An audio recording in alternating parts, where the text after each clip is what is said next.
Good afternoon, this is Tam Wendell with BushcraftOnFire, and today I'm going to be talking to you about this plant again. It's called China Jute. If you remember, some time ago I went out and I began to gather these little seed pods. Now over here on the table I have a whole bunch of these seed pods gathered, and I'm going to show you how you can process these seed pods to get the seeds out and then make some flour. So let's get right onto it. Now what I'm going to do is take my seed pods and put them in my food processor, and all I'm going to use is this blade. So we just set the blade in there and begin to fill it up. Now as you notice, as I'm putting them in, there's stems and bits of stems. That's alright. At this stage all we're doing is trying to get the seeds out of the seed pod heads. I'll show you. If you open up a seed pod head right there inside. Ooh. See here? These are the seeds that we're trying to get loose out of these seed pod heads. So we'll just put the lid on, lock it in place. Alright, we have the lid on, it's locked into position, and I'm going to turn it on and off a few times just to spin these seed pods around so they drop down to hit the blade to break them up to get the seeds out.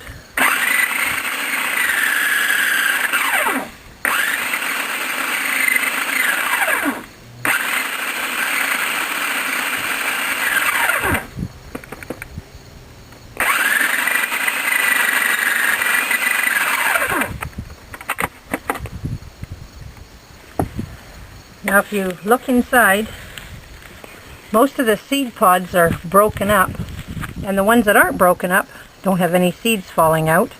So at this stage I'm going to take them out of the bowl and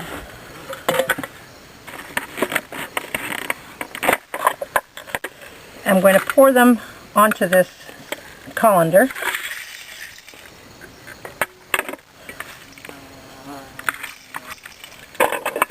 Now if you watch, I'm going to shake, you can hear all the seeds falling out. Alright, I don't hear any more seeds falling out. So now if you look inside the bowl, you'll see where all our seed is gathered, but beside the seed, you're going to see some fluff here. And my husband's going to show you in another video how you can use this fluff as a coal extender. So I'll just try to get the fluff to the side, and we'll remove this fluff and get to showing you how to clean these seeds to get ready to grind them. Okay, we're done right now removing the seeds from the pods, and as you can see after I strained them, it's quite a goodly amount of seeds, and they're nice big seeds, but I still have some of that fluff. Now to get rid of the fluff outside, all you basically do is you're basically just throwing your seeds up in the air. And what I like to do also is, once it's on the top, if I just blow, you can see the fluff leaving out of the bowl. Okay, now I've got my seed. The next step is to take my seed. Now if you want to, feel free to wash your seeds, dry them real well, and then put them in a low, slow oven for a while to make sure they're dry. That's your own personal choice. These come out of my garden. I don't use any chemicals, pesticides, herbicides, any of that in our garden, so I know these are good and clean. So I'm just adding them out to my coffee grinder and pop the lid on the coffee grinder. Again, this one's going to make noise. I will move the coffee grinder around because that helps distribute the seeds down to grind them up into flour. Now I continue to grind until I don't hear the sounds of the seeds being chopped. So now you can hear it's not near as loud anymore. It's just the sound of churning through a flour. And I'm going to show you, this is the flour that came from the fresh seeds. And over here, this is the flour that came from the seeds I dried in the oven. If you notice the difference, these seeds have moisture in. They're good to use right away or to use in your soups. But if you plan on storing your China Jute seed flour, then it's best that you dry them in your oven for a few hours and then put them through your coffee grinder. Now we've made our flour, so it's time to get baking some China Jute flatbread. We're going to begin by mixing our dry ingredients. What I did is, this is 1 1/4 cup of white flour. This is 1/2 cup of brown flour, whole wheat flour. I use white unbleached, and 1/4 cup of jute flour. Mixed with that, I have 1/4 teaspoon of baking powder, baking soda, and 1/2 teaspoon of salt. So I mix all our dry ingredients together here. As you can see, that China Jute flour makes a really nice color to the bread. It makes it look like an herb bread. Now what I've done is mixed it all together and made a sort of a little well in the middle. Now I'm adding 1/4 cup of milk and 1/4 cup of sour cream. This sour cream happens to be sour cream mixed with chives, and that'll just help make a delicious flavor. So I'll put that in the middle.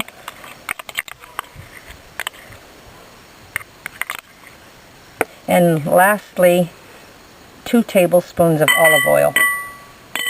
So we're going to mix this all together. Now as you can see, this is a very moist but crumbly dough, so it's not near moist enough what we need for the recipe. If you were substituting with a different kind of flour, you would have got away with 1/4 cup of milk.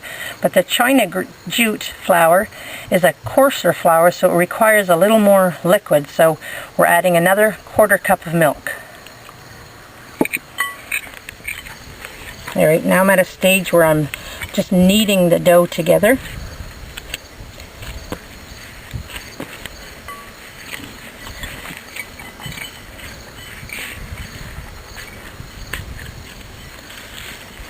Kneading is always a good thing with bread.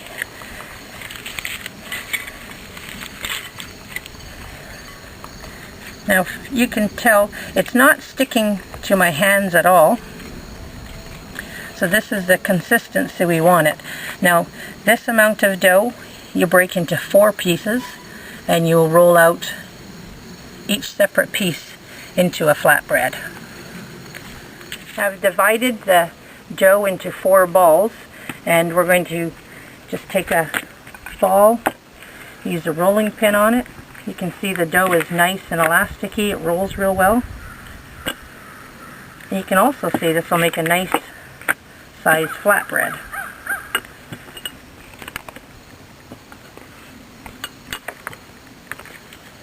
Alright, what we're going to do is we'll roll them each out and fry all 4, but for the video we'll just stick to this one and show you how to prepare this one over the fire in a cast iron fry pan.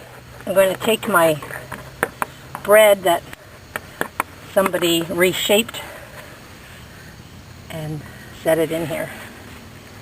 Yeah, he's kind of romantic. We'll let the coals heat up and get the bottom of this flatbread browned up, and then we'll flip it over. What we did was add a few little pieces of wood underneath my pan, as I didn't have a deep enough bed of coals. So we're just trying to keep the flames to a minimum underneath here, and we're almost ready to turn the bread. If you look at the bread, you can see that it's actually rising. That's due to the baking soda and baking powder. Okay, I believe we're at a point where we can flip it. You can see it's a nice golden brown, and now we're going to cook the other side. The only thing I can't show you on a video is the smell. The China Jute releases like a nutty type of smell. It's really smelling delicious.